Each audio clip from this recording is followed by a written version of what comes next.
So welcome all. I'm going to introduce Javier. So he said, like, I'm going to read something. He has been his mentor, Alberto Campo Beza, who's an architect.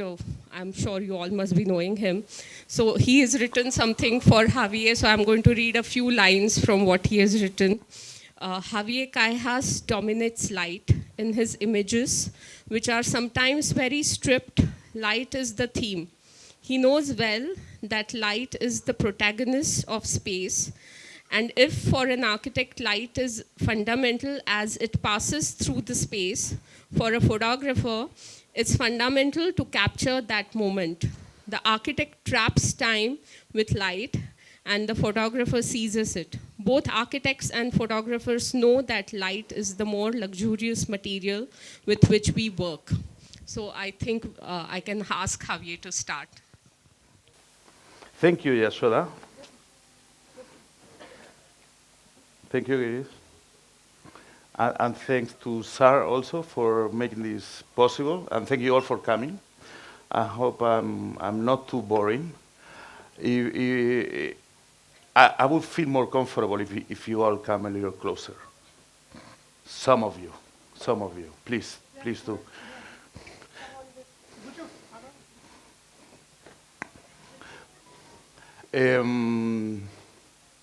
There's the option of trying to make this a little bit more interactive in the sense that we usually leave questions for the end of talks. So at that point, we don't have any interaction with what has been said. And I think it's a beautiful risk to take to ask you, what do you expect? So that I might address some of those questions while we talk about what I have been doing in my crazy life the last 25 years. So I guess like we have architects and photographers basically, and also people involved with design probably, and arts, no? So architects, how many? All right, that's... And photographers? All right, and architecture photographers? There we are. So I would like to ask you to ask me a question before we start.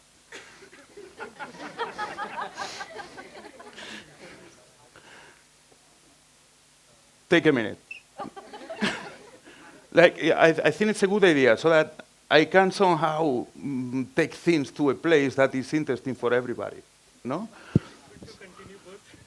Is it good to continue both? Well, it depends on the amount of work that you have as an architect. And He's a very good photographer. okay, so they are always good questions. But in India, I think it is better to be an architect right now. It's a growing country. You have lots of square meters and square feet to build, and we are in this research for beauty. So there's a lot of room for that. So photography is something that comes after, and it's a great field for travel and personal experimentation and discovery.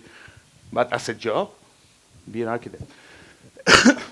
Anyway, take me as kidding always. Like, it depends on, no? Any other things that should be addressed while we can also leave it for the end. But if anyone else, especially architecture photographers.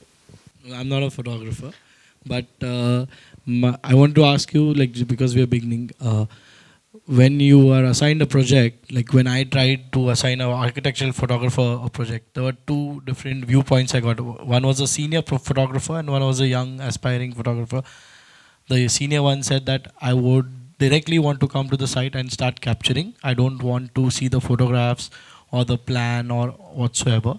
And the younger one said that I would like to do a recce to come and see the site and then take photographs on another day. So what is your opinion? Like, as a photographer, do you want to directly be on site and take, be surprised and take photographs, or you would prefer to do a recce? So that's good to have it in mind, and I will address that. I think a nice structure for this talk. I don't want to be too long. Just let me know when you're bored. But I think a good structure would be to tell you things that I've done while, like my life went like that. I started being a photographer when I was 13. Like I played with cameras. But then I started working professionally, so to say, since I was 15, 16. And I wanted to study photography, but that was not really possible. There's no really an academic way in Spain to go through photography. So there was this second thing that was very interesting to me, which was architecture, and that made more sense at the time. But when I started studying architecture, I realized that there was a huge connection between both of them because they actually depend on, like architects depend on photography more than photographers on architects. But it's a great way to explain your projects and ideas for architects. So when I started realizing that, that there was like a parallel life in which I was an architecture student and a photographer also at the same time. So I wouldn't know when I started being professional photographer. It happened at the same time as I was being an architecture student. So I'm going to start showing you a few of the series that I did at the time when I didn't have a lot of clients, like I was not into architecture photography, but I was involved with photography and it was evolving as I was studying architecture. We can also keep Bach in the background, the music. That was beautiful. So as I started studying architecture, I realized this new understanding of space. So as a photographer, parallel, I was doing some series of works, and one of them was very simple. It was just photographing the inside of machines, of like fridges, or no, as if they were models of spaces. No, so I did a whole long series on that. And then I presented it as if they were spaces, no? So that was like my first mixing of the thing, no? Then there was a time that I had a little bit more interest in photography, and photography is usually very often involved with what is it, a portrait, no? So I didn't do a portrait, but I did a system of photographing people somehow, no? Like, you know, you get to this field where you start understanding things in a probably more mathematical way. So I tried to develop what is it a good system to photograph, to make portraits. So I came up with this idea that as we are symmetrical, it would be photographing with symmetrical light. And I also involved this idea of the face as a topography somehow. So it moved from a portrait which has some psychological involvement into something that is purely descriptive of the thing. So I made this series that at the time was exhibited in some galleries at my hometown called It's an Archive Without News. No, but it was like a way of photographing because I thought that the simple fact that we have this very different aspect towards the world was already enough to have like a presence with, even though I was asking them not to have any emotion, no? So I did this series of like very detailed topography of faces, and it happened to be like 200 people exhibited as a system. So I thought that the interaction between all of them could give a portrait of a society somehow, no? Because otherwise you're involved one-to-one, but I was willing to explain something further as a system, so to say, no? Also because there's age issues and like the life you have had, no? All of that. And while I was asking them not to have any emotion in front of the camera, I was hiddenly, they didn't know, I was recording small videos of them trying not to express anything, which was really interesting. And then I had them in couples, like establishing random relations between people that didn't know each other because they were sharing a screen, simply, no? But I think that was very interesting to have people try not to express, not to be emotional, because it's somehow impossible, no? So, well, that was another project, no? I did happen to study also architecture for a year in Paris, and there was a subject called art and architecture, so we were asked to develop some other kind of work, not an architecture project, and I was going to be involved with photography, so I tried to build something that was like a magazine about Paris and its periphery without any text. Like you would be looking for a text, but the relation between the images would build that world, no? So I just played around for a month, trying to understand how does a city that big in Europe, which is somehow the cultural capital of Europe right now, how is it? How could you describe this huge system, no? So I made this series trying to describe what is Paris like, no?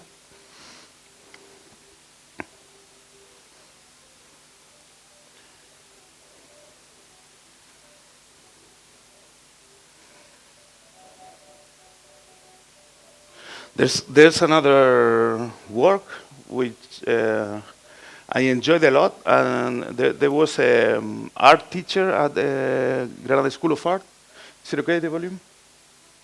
The volume, okay? Yeah.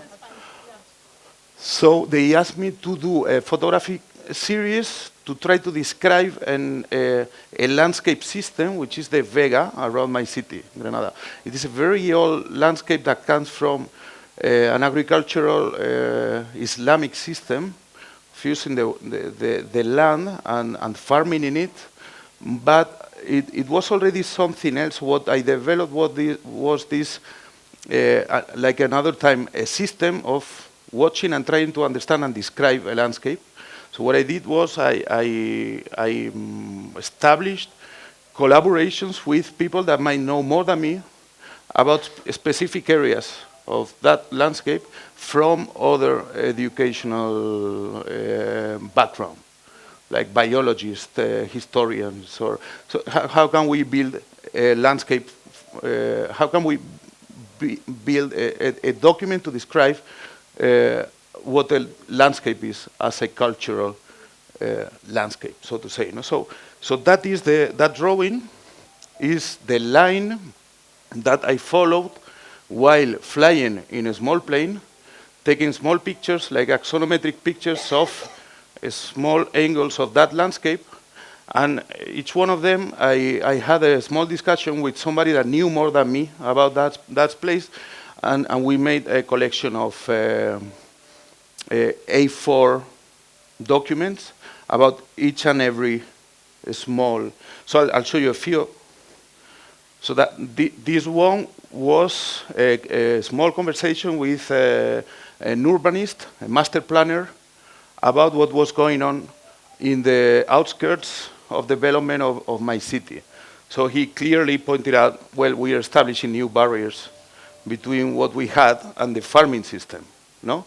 So this was somebody studying architecture with me who was developing a thesis about atmospheres. He was very much interested in the work of Olafur Eliasson at the time. So it is very random as a result, no? Then somebody else was telling stories about the rave party that they had at this place that used to be a parking before, no? Then this was one of the most important botanists in the university, but talking from a lyrical point of view about how every time he took off from the airport in my city, he would understand the farming system as if it was a smaller scale garden, no? And that was beautiful as a vision to me as well, no?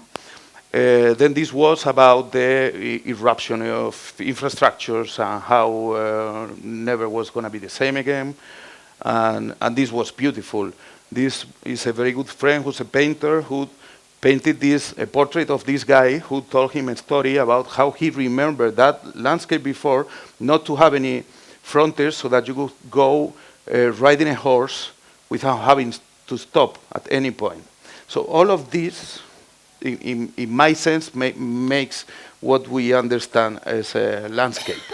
No, that was like the research. How can we describe a landscape? So you should somehow incorporate the story and the culture of everyone somehow. So let's build an atlas. What is a landscape? This was very interesting. This was an infrastructure construction going on. So I had a friend, an architect, a critic of architecture from Melbourne University, who happened to be living with me at that time, and she enjoyed writing about this place as if it was the results of some future aliens that came to build that on that place, and we didn't still understand what was, like if it was the heritage of the future. No, so it can be very open. No, then you know we all had a huge crisis in Spain in 2008, where every construction site stopped after the Lehman Brothers thing. No, so I also developed with this friend of mine, the architecture critic from Melbourne, a series in which we found stopped building site, and we tried to change how they looked only with lighting. So we spent nights lighting these spaces to transform them into something else only with light, which is something that somehow has to do with photography, no? So yeah, we built with light somehow, no? So we took this advantage of being playful with lanterns, no? With torches, and transforming the reading of the spaces just with light, no? So that was an exhibition in a gallery in Berlin, and it was quite interesting.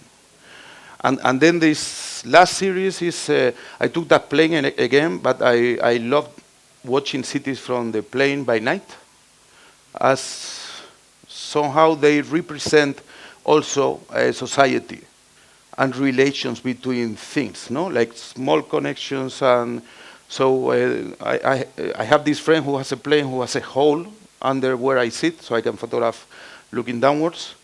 And I entertain myself on trying to understand these structures and relations between things, or like isolated objects. Like you might have a prison, a commercial center, you know, that's how they look, isolated, no? I thought that was interesting to understand these subjects as if they were somehow something intentionally made like that. No, like how can we understand ourselves when we look from a big perspective? No, would we understand anything?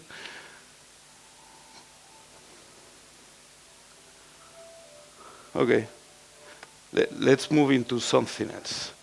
You guys know who's the Pope? Yeah. Okay. So this is just a small anecdote to try to describe the importance of photography. My daughter-in-law, she went for a trip to Rome with her parents, and they took her to the Vatican to see the Pope. And then a couple of weeks after, I asked her, and what about the Pope? Who's the Pope? Do you think he's a nice guy? Well, and she told me, yeah, my parents told me that I had seen him because he was in a balcony there, no? But I'm not quite sure. Yeah, they told me he's the Pope. And I asked him, and who's the Pope, no? And she told me, well, he's a very nice guy who loves white pigeons, no? So the thing is that she hadn't really seen the Pope. What she had seen was the postcards in the road to the Vatican, no? So the idea is photography is going to substitute architecture when you get to communicate about what you do. So we better take photography seriously, because how it looks in a photograph is what people is going to understand about your project. No? Who's the Pope? He's a very nice guy who loves white pigeons. That's it. No? So in in photography, we are going to translate what an architectural project is. No.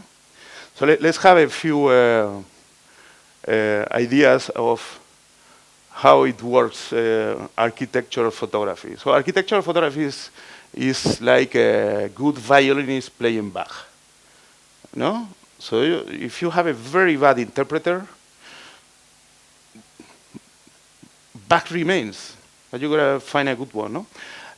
So I take architectural photography as somehow an effort to build the image that is best suited to the idea that you wanna talk about. So I like this idea of the image is built. You build the image. As you build the project, you build an image. So I somehow take photography as, well, you might have pencils, but you have cameras and lenses. And that's what you use to build something that you can transmit ideas with. No? So even to the point that you build to take an image. No? So for example, this project was involved with some it had as a reference some utopian Italian architects from the 60s that thought of building a horizontal infinite city. And the main image that they used was a tent. No? So it was just like, how you say, homage? Homage. No? In this case, for example, to give a cultural context to this image, I use those drying red peppers, and suddenly you understand which area of Spain we're talking about, and it becomes like rooted in the place, no? In this case, for example, I was shooting this building in which the upper part that was translucent white box of glass was very important to the architect. It was like posing a glass on top of a basement. So I decided to have somebody that would bring the attention up instead of having it down. So it was just a game of having somebody doing like cloth dancing in the air. Like all these decisions are decisions that you might take while you choose how to photograph a project. No? This project has a very interesting section. This is a house in Monterrey, Mexico. But this was the wrong time of the year.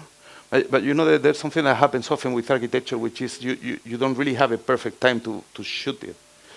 So we shot it when it was finished, and then as it remained proper, we shot it again when there was a winter light, because the intention of that golden wall was to be an homage again to Louis Barragan, and that was the moment of the year when it was happening properly, no?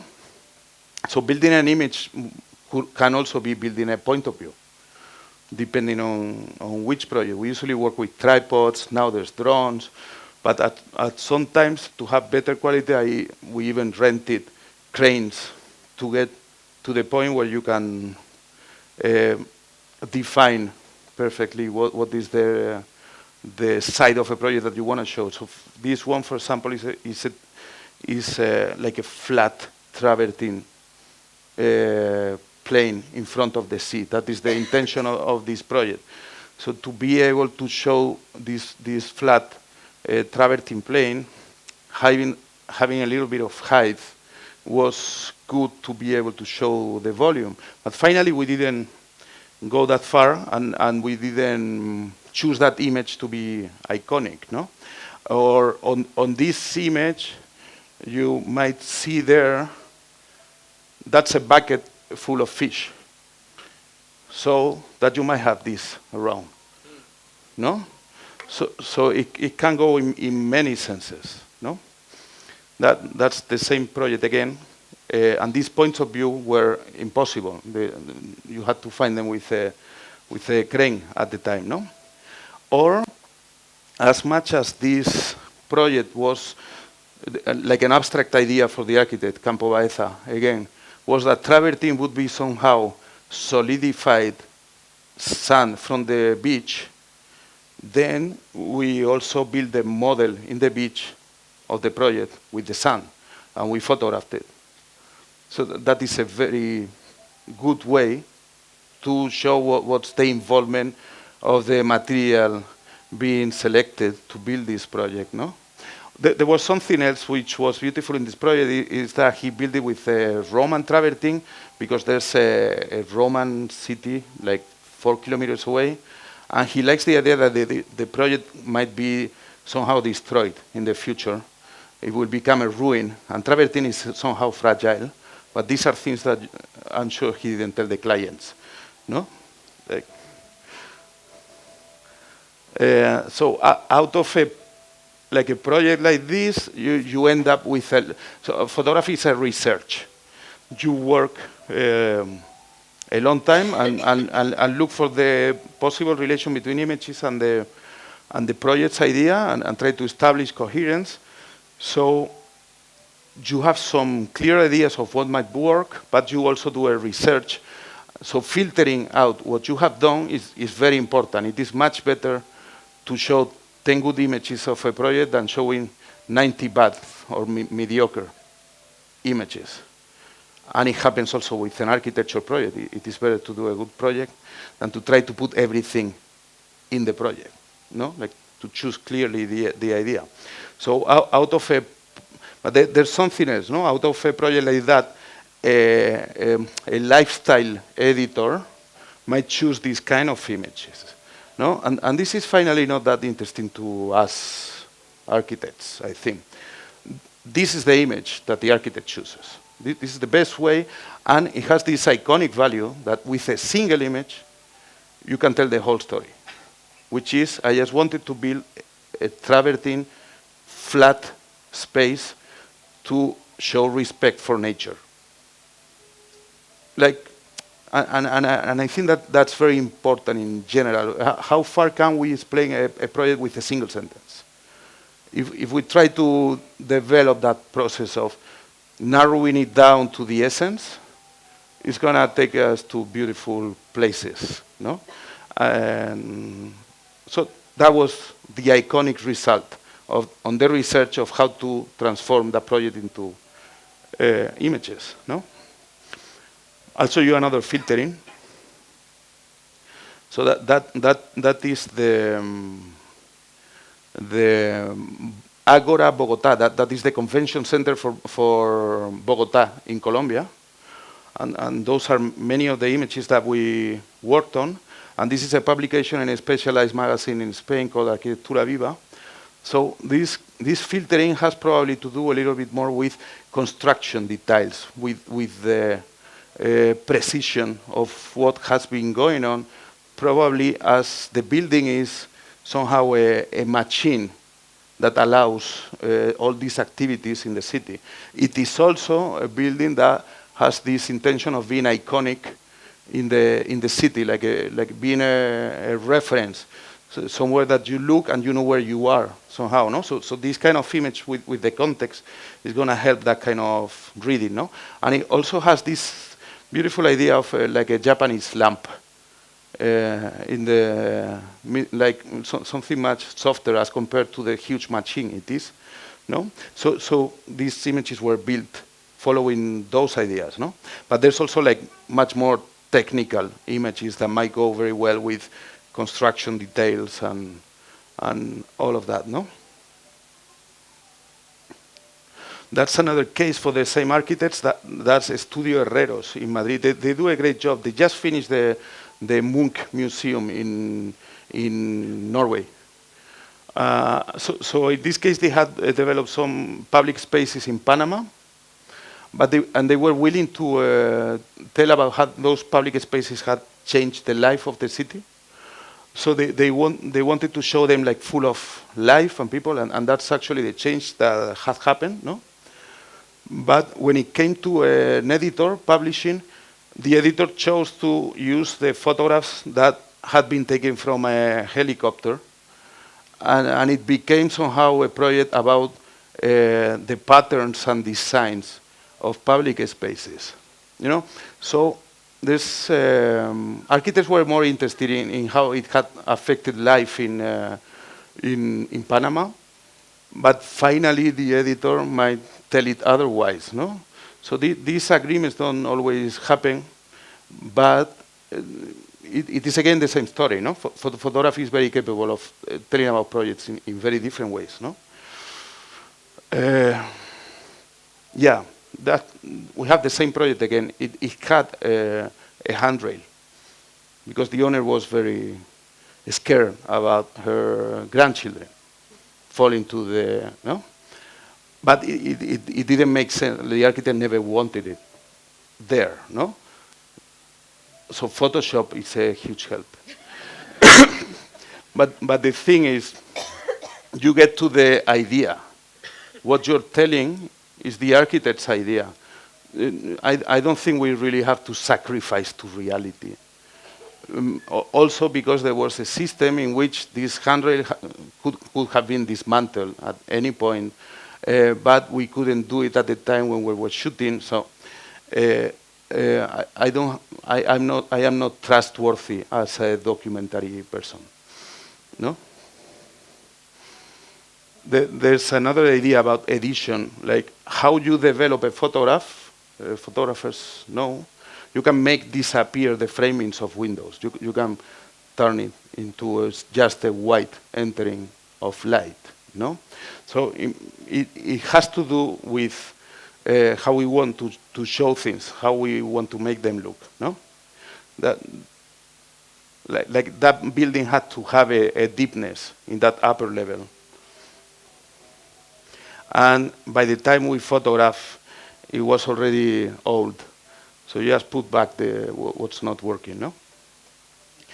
And also the day that I went to photograph the building, a fire just happened in that corner the day before. It started burning, but I was already there in Colombia to photograph. So you fix it.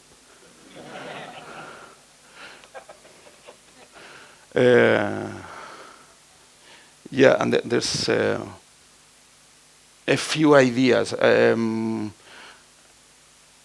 So what I would finally say is we have to research through photography what is the most essential way of telling an architectural idea. And we should make a big effort to try to get rid of any information that doesn't help that idea, no?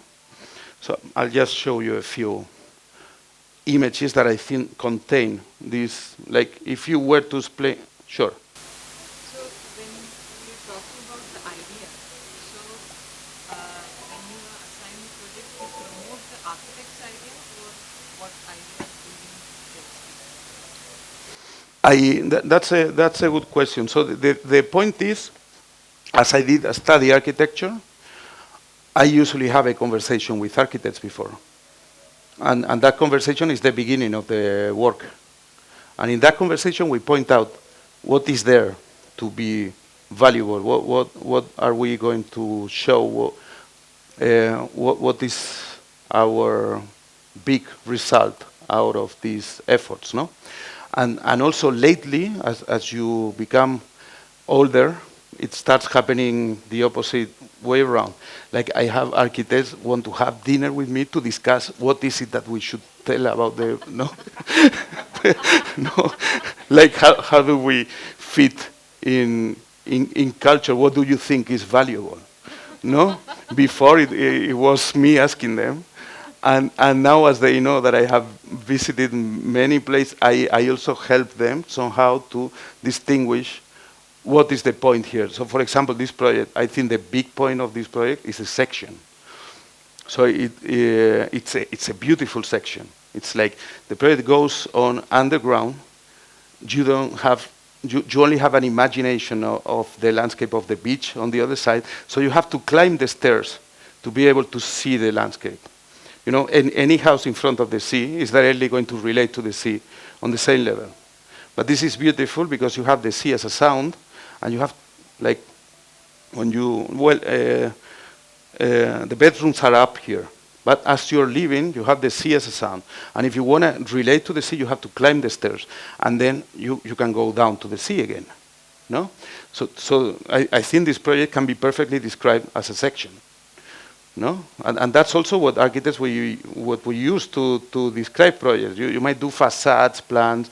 Plans are very interesting, but I always have the feeling that sections, that is even more important than a plan, or of course than a facade. No, a project is not a facade. It is surely going to be more interesting if you show a section. No, so this project is very easy to understand in that sense, I think. No, or this project that you all know is like a disappearance. No, the Louvre lens by Sana. It is a volume that pays attention to what's around by reflecting in a soft manner. No, so are we photographing a landscape, the building, or? But the idea of how this project behaves is there. No, yeah. Well, let's just go through this. There's also, to me, a big importance of human presence, not only as a scale, but as a mood, and also, like I think there might be some poetry to it, no? Like what is the mood of the person that is in the picture, and not only that, I like the idea that the persons in the picture like introduce you to the idea of watching. They are somehow involved with an attention to what they see. So it's like when you see somebody that is seeing, there's an empathy of somehow being there, no? Or it might have to do with what is the mood they use. But I usually like this idea of the person who is there watching, no? This is a project in Paris by Gare de Lyon. It was the renovation of these offices. They made a big effort to have this green space on top, which happens very often now. But again, it was the possibility of watching the city from the top, no? Having a public space on top was a big point of the project, no? Or here, I think it happens again, this same idea, no? That's, I guess you guys know Ganesh Bala in Oroville, Studio One, very good architect.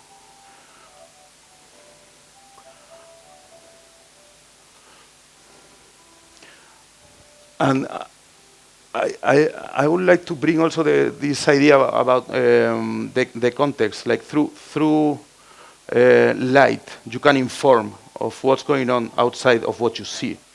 No, like here in the this project, the Wall House by Anupama. We spent a lot of time there with Just Soda at many points, no? And this present was somehow recognized by Louisiana as a good way to start talking about the projects of Anupama in India, no?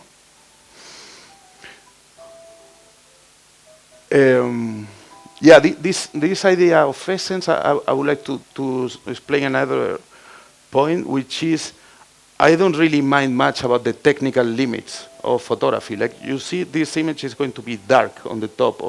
You don't really need to have a perfect image. I like very much playing with the errors of the system, no? But it helps bringing the attention to the position where you want, and the light that you choose helps the materiality again. So I think most of the project is there very present with very little information, no? Or this tower in Dubai that I chose to like put opposite to like the mess of all the other buildings happening around. No? It was a much calmer project. So somehow you look for a point from which you can establish like a contrast, establish the way that the architect behaved differently, building his project. No, this is much more like Mies van der Rohe learning than all of the other things going on there. No, and this, should we see this? This is, yeah, why not? So this is a small video. and it's an anecdote. I happened to have lunch with Stephen Hall, as you did sometime, no? And we were discussing about what is the importance of architecture if it was not functional. Because at the time that he visited Granada, we were having this crisis about construction where everything had stopped. And we were discussing whether the architect is responsible for building programs that are not going to really be used or not, no? And he gave me an answer through, he asked me, do you do videos? Yeah, we can, no? And that's it. So he explains this through this video. So that's Stephen Hall website, which is quite interesting, called 32BNY, where he posts videos with commentaries or thoughts about architecture. I think it's worth taking a look.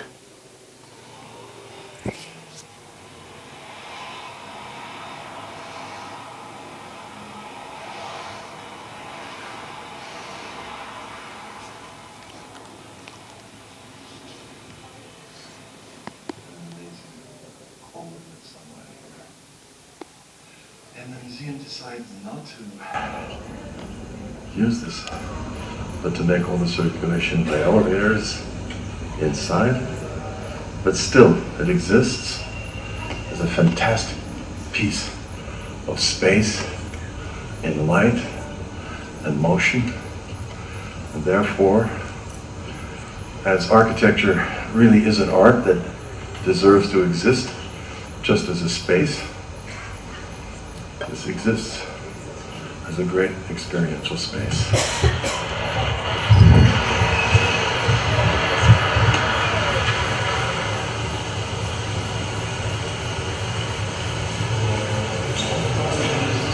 This is an incredible space, and you know, the feeling of the space is enormously powerful, emotional, even though the bank is almost defunct, only 5% occupancy. There's no people in here at all, but that does not diminish the quality of this space. This is architecture. If someone says that architecture depends on function, I think the art of architecture exists regardless of function. This space is functioning 100% right now. We're standing here enormously excited about this alabaster wall, the proportions. So it's functioning 100%. The bank is not functioning. You know, our government is shut down. I mean, everything is dysfunctional. But architecture is not dysfunctional. It's functioning very, very well. It's a place. This is a destination. It's a spatial energy in here, and the proportions and the light, enormously powerful. Incredible. Huh? Fantastic.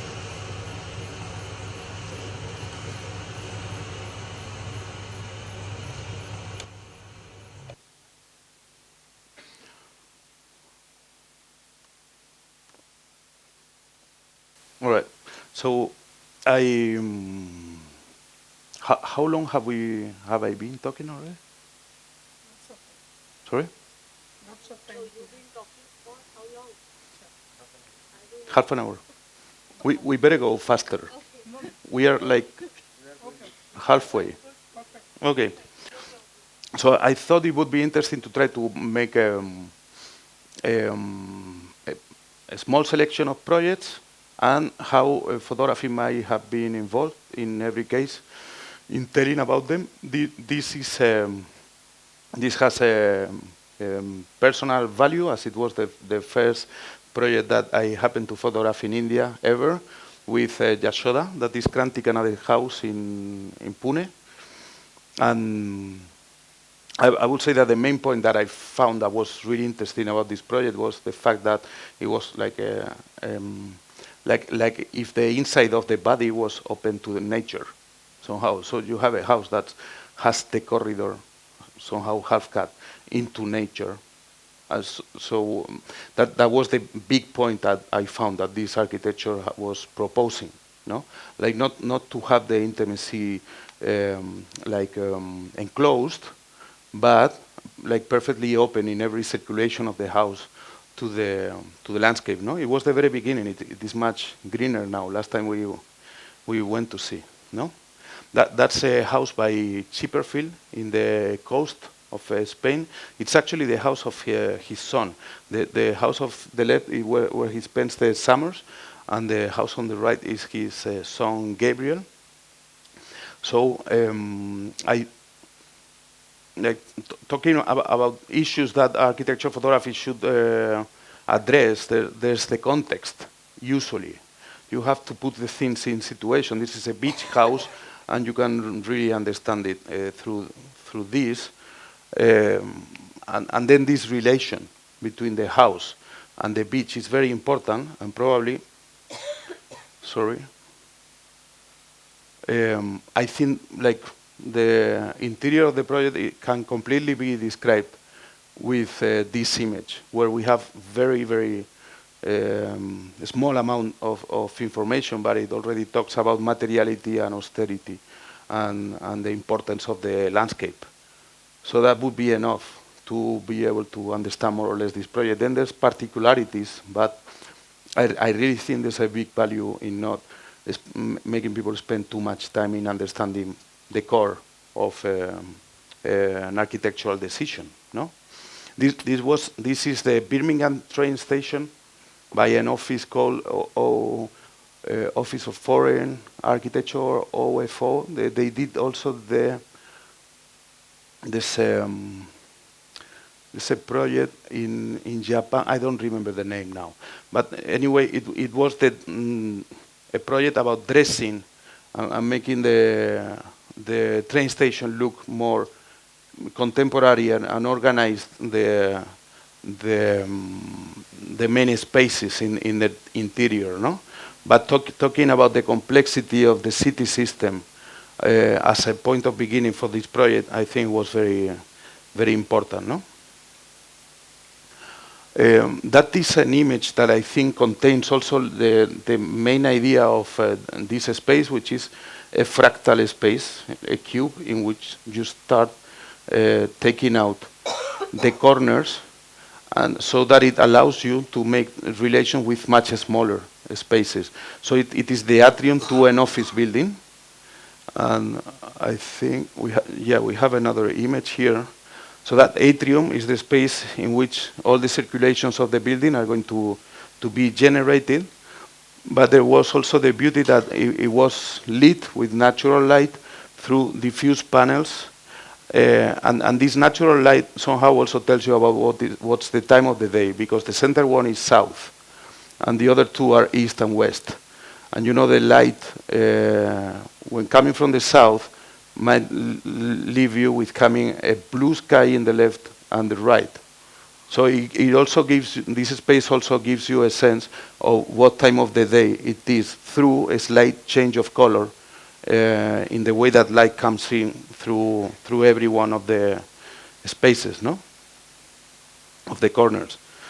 This is a project of, I try to do the same effort every time, which is trying to explain the project with a single sentence, no?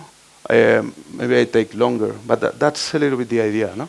So this is a prefabricated house that was built there trying to generate the minimum amount of disruption with nature. So it was just brought with a crane from the top. So it is photographed also in a manner that you exaggerated this difference between the artifice, the object, and nature, no? You see that very horizontal plane, that's all the relation between the both of them, no? So sometimes projects try to look for a way of adapting, and there's also this option of trying just to be something else that almost doesn't touch, no? This image was interesting to me also because it brings this idea of the huge constructive effort that it is to build such a machine, no? So I think it has this, sorry, information, like, I have the feeling when I saw these images that you have an idea of how much of prefabrication is there. So it is like a Lego, like mounting a much bigger and complex system, no? That's a Kansas museum by Stephen and Hall again. And here, the big effort was trying to establish relation between the old building and the renovation. No. Again, we have a context and a relation of this project in which probably the most interesting idea I think there is in Matrimandiri is this idea of floating, no? Having something that kind of doesn't touch the ground or touch very slightly.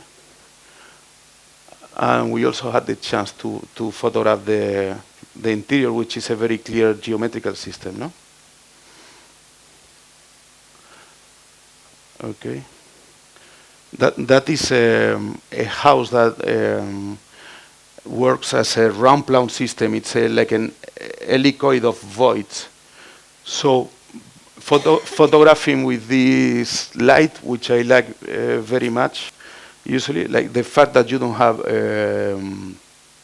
direct sunlight and shades, which are going to organize a different importance of things, might let me show this house much more as a completely blind box in which the interior is going to develop in this helicoidal system, no? Or this other project in which that I really thought that it changes the face of the city, no? These projects are in such a scale that they become a change in the image of a city, no? This idea again of having the watchers inside the image, or trying to develop the iconic image that holds all the information. This project again is a very clear idea of designing the border of the plot with a stone and then building a glass box inside that is going to allow you to enjoy like the whole surface of the block, no? So those ideas, I think they are present in these images with the minimum amount of information, no? That's another project by Campo Baeza that has to do with generating a public space on top of ruins. And the main idea was to try to relate the public space with the sea, because there's a road passing in front, no? So just this slight movement of, let's take the public space 3 meters higher, makes the relation of the public space be the sea instead of the road, no? So these ideas are, I think they are very clear, finally, in the images, no? That's a house in New York, and there's this idea of the strong stereotomic basement in concrete, and then something very light in top that relates to nature.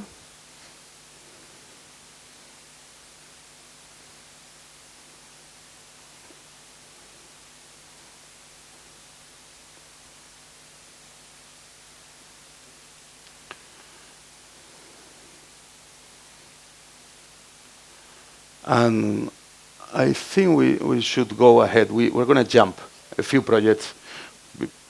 No? No? Okay. So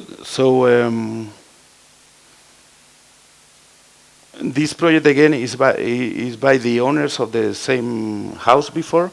It is an arte povera collection in New York. So it was about building a very simple box of translucid roofing as a museum, as we always enjoy a museum like this northern light or very diffuse natural light. But it was in relation with the previous structure. So the tension between the two would generate the way of entering the project and distinguishing two very clear areas, no?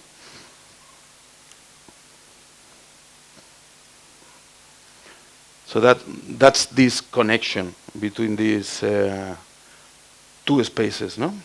And this is the extension of that building in which Campo Verde again made this project. We repeats and reads from the previous museum the same construction way, but he just wanted to make a very abstract. Again, like we saw the other space that was kind of a fractal decomposition. This one is isotropic in the sense that he develops this idea of opening one side of the cube in every situation, so that you have a game of light during the day, again, which is this space. On each one of the sides, you're going to open one of the corners, and that generates already inside a diversity of situations. And there was this big effort to have the flooring also white, no? So that is the main space as an experimental space that he wanted to develop. So this is what you talk about. Then there's many other spaces in the project, but I think it was clear that this one was the one to be iconic with, no? And as you have this white space or flooring, the reflection is important, but also if we are photographers, we're usually scared of burning the images, of having it too white, no? I think we shouldn't be. Like at some point, it has to be out of the system, no? Which is the reflection of the light from the floor to the top, no? This is. It's strange. It's not changing. Yeah. Okay. So it goes like one slide behind. This is a project I photographed nearby in Alibaba last year with Spasm Design. This is called Parikrama House, and I think we understood it very clearly as a way to touch the ground. So there's like a topography, then there's a construction system of, actually it's between a house and a showroom for some a glazing system called Hofeber. So it's in between, it's a strange program, and then a very light thing on top that is going to keep us from rain, no? So I thought that this image was perfect to explain the whole system, no? Actually, which is keeping this glass framing from Hofeber, and they just put a couple of stone, like I think it's 4 centimeters. They put it up around the glazing, and then a very light cover on top, no? So showing this project in section, I think it was the perfect way to explain the whole system, and then it happens to have a deepness also that has to do with the relation with nature. But most of the project could be explained with these pictures. You don't need many more, no? Probably this one that might explain also what is happening with this glazing system that comes out of the stone, no? So it's just an envelope of a stone of a glazing system. I would describe this project like that, no? And then there's the comfort of the inside. I try to keep it to a minimum, no? This is an interesting project by some friends that they happen to start working now with a Spasm Design, because these are Italian architects, and I photographed with them in December 23. We had dinner together. I told them I was coming to India to work with Spasm, and he said, "Oh, that's interesting." And I told him, "Why you come with me?" So he came over with me, and he got to meet Spasm Design and their friends, and they're starting a new studio, a new thing together that they call Collab, where they are going to try to develop projects together from Mumbai and Italy, no? So these people, Gesa, they do industrial projects. This is a huge storage place for like industrial kind of place, but they try to do projects that are very landscape interventions. Like they try to disappear, but I also offer them this idea that it is not about the disappearance, but also about reflection. But I think it is a very a good way to treat nature when you develop industrial projects that really have the landscape scale, no? Or this one, that is a village in the south of Spain that used to be a Roman village. So they were trying to put in value some Roman water storage underground, which is very interesting as a heritage piece. So they built this box in which they put like a small temple on top, and then they make it void so that you can relate to the Roman rest of the ancient city, no? And there's this helicoid system of movement to go down into the old city, no?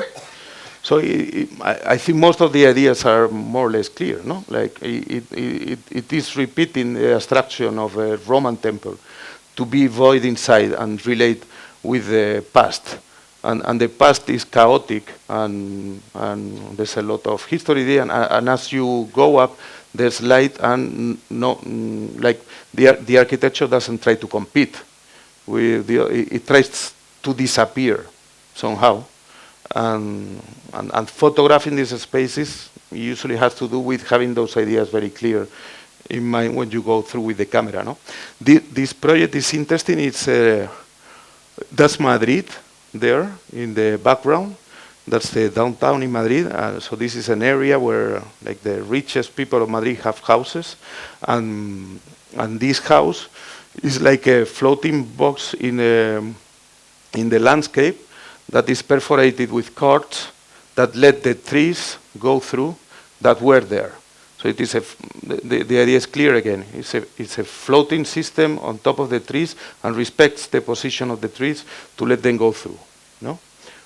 So these are the images that show this idea as a simple sentence, no? There's also this beauty of having this system hiding there in the middle of nature. And then there's also the diversity of behaviors of every one of the carts letting the vegetation go through, no? That's also the top level in which the movements inside the house happen in between the carts, no?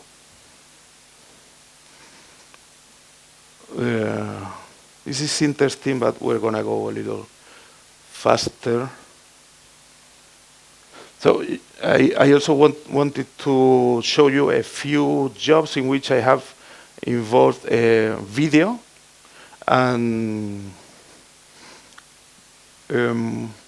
this one could be interesting, but I just suggest you to take a look on Instagram. Usually when I am shooting, I post stories of the places that I visit, and not only of the places that I am shooting, but of interesting architecture that might happen to be around, no? So this would be one of these stories about the Carlos Carpa building, but I mean it's fresh to take a look at the Instagram, and also to enjoy sharing about architecture with this kind of social media fast objects, no? But I don't think we really need to go through it. If you want to check on Instagram, there's lots of stories related to cities, or no. Yeah, video might have to do with the movement of sun, which in a project like this is really interesting, no? Time lapse, this idea, but I wouldn't like using it too much. Only when it makes sense, no? Let's see another. So this is a. Do we have sound here? Hello. So this is about telling a project as a movement within the project, no? So it is just a promenade that is going to help understanding the whole project system. So it is like a very basic use of video, which is, let's take a walk inside, no?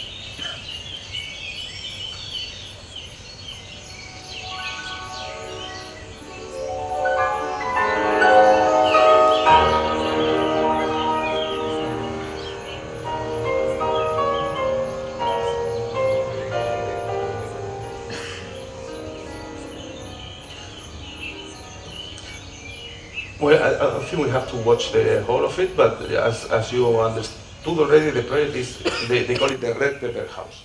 So it's like a pepper, no? So it's a house that might be more open and then close, and then hold inside some spaces with a little bit more comfort, like a bedroom, or so it's like a house in a line, no? That is why in this case we chose, let's show it as a walkthrough, because it is a linear project, no? Well, it is finishing already.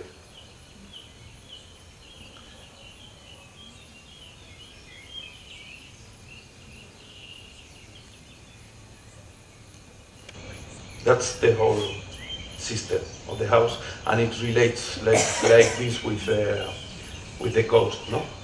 So it's like generating a shade in the middle of the trees, no? Let's see something else. So this is a video that we made that was trying to involve also what was the process of the development of the project, the house. So the owner of the house had some references from her childhood about the spaces that she loved and where she felt at ease, and yeah, places that she loves in a farming system near the area of Granada, and she wanted to build a house that would be for her kids somehow, that would build in them similar memories. So it is structured as three parts. The first one is talking about these qualities of these farming typologies around Granada. Then in the middle we might see some shots of the real house as it is, and then there's also this idea of how might the house become a memory for her kids in the house, no?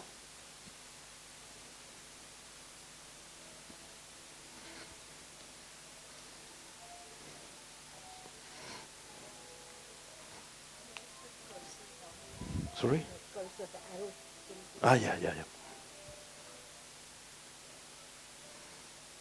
Sorry.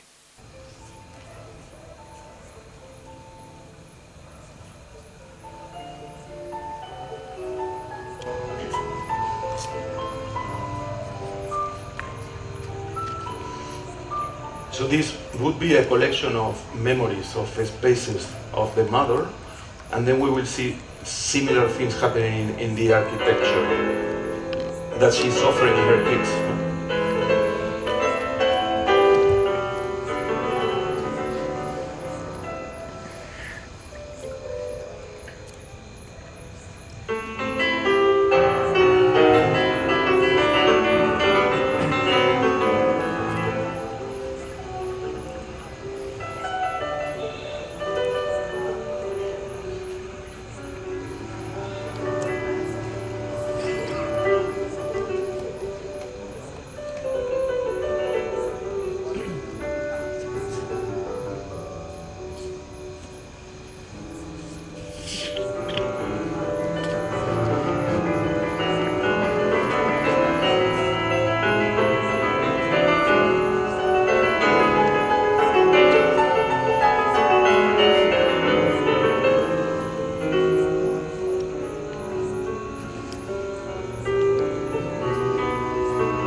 Yeah, so I think it was an interesting idea, considering architecture as a space that is capable of generating memories in the future. No, there's some beauty in it. No? I don't mean the video, but the idea. No. Okay. We're gonna go. This is a video about extractions of materials in Kenya, because I have recently been working with Urco Sanchez, a studio in Madrid, that do a lot of projects over there, very interesting stuff, and we decided working on generating documentation about the traditional construction processes there. But I don't think we need to see all of that. That's a video. Let's go ahead. And then there's this one, which is a little bit more crazy. That's like the design of the history that we wanted to tell with this video. So it is about this project, which is the Faculty of Psychology of the University of Malaga. So this project is the building in which people go there to become psychologists, no? And it is a project that is very hermetic to the outside. Somehow, architects like to speak about it as if it was a cloud hanging there with some emptiness under. And then the relation with the outside somehow doesn't happen horizontally, because the project is very hermetic, but vertically through a collection of patios. No? So it is a system of a very hermetic building all around. It's like 30,000 square meters, perforated with vertical movements that might be the way to escape to the outside. No? So we made a fiction, like a story of how to talk about this project, how to explain the idea of this horizontal hermetism somehow and vertical escape, and we build it into this video. No?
Okay.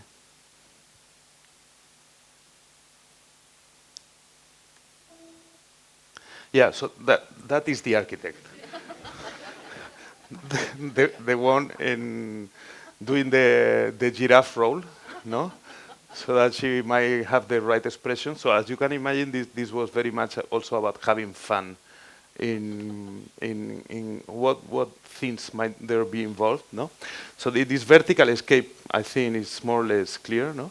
But there was something funny during the building, which is he involved at some times with the construction company the idea of the giraffe. I don't really know how he did, but he unblocked the project from stopping many times talking about a giraffe. No? So it had to be a reference at the end. No? And those are some shots of how we structure that story. No? And it also happens that when you develop such a fiction, it is interesting that you can use that role, that person, to do the pictures of the project, no? To do the architecture shots. So it's like you generate a memory of the building or something that never happened, but there's already a history of the building as you show the images, no? And also, as you have seen the video, I guess, most of the architectural qualities have been shown in the way that we move through the project. No, the alternance of patios, the transparency, the main staircase as a sculptural system. So finally, you can have a good understanding of how the architectural project is through that small story. No. Hey, thank you. Thank you. So yeah, it's like frames of the story that might become the architecture photographs. No? This is another one for which I can also show you a small video if you want to watch. I think there's like 2 more videos. You want to watch them? Yeah, small ones. So this is an interesting project. It is a contest in France. Where they have young European architects participate to generate a small structure that is going to be visited during the summer, and that somehow is like a small cabins in the wood, and they have to have some relation with the fact of being there in nature, but they're very simple projects. And this one, I think it is a very interesting solution to that. So it is a project that has like some primitiveness in what they try to celebrate, which is they kind of celebrate rain. No? So the project is a pyramid that has an opening to collect rainwater. That's simple. And it is built with some cloth, some very simple wooden structure. So when telling about this project, I had a discussion with them and told them what if we have like a very primitive role that is somehow investigating that wood and trying to discover what's going on. So primitiveness was a main idea in this case. So that's why we decided not to be involved with dressing as a culture of a time. Naked bodies would be more related to this primitiveness of wood, no?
Okay, so there was also, I think, quite present this idea that the rain and the light came from the same place, no?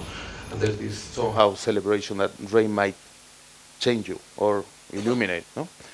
Uh, and I think there's probably a final one.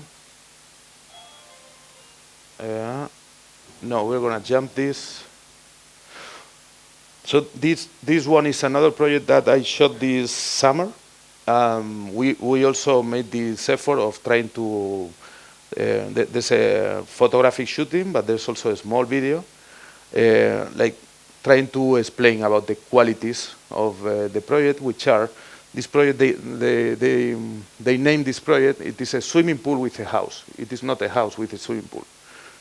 It is somehow the opposite. So what they intended was to fill the whole plot of fill it of water, and then have a house emerge in the middle of water as a helicoid. No, so let's build a house in the middle of the water. No, finally it was not possible as they intended, like to the extent that they wanted, but the idea was very clear and present. No.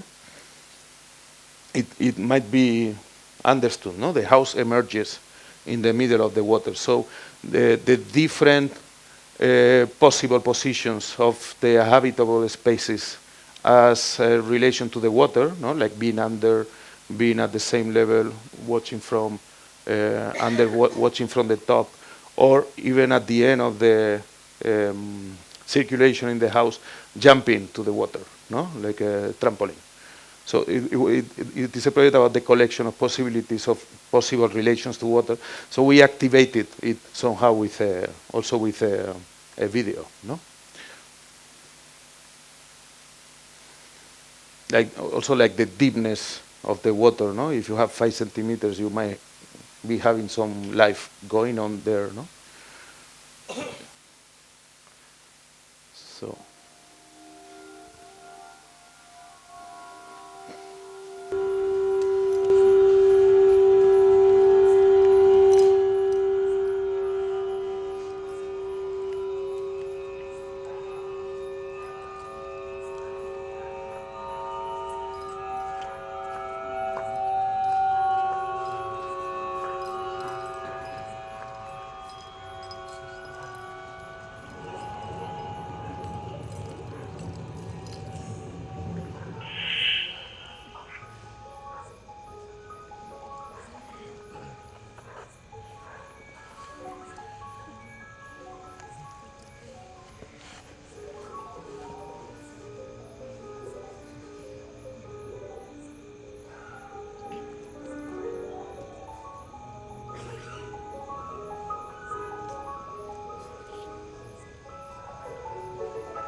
Okay.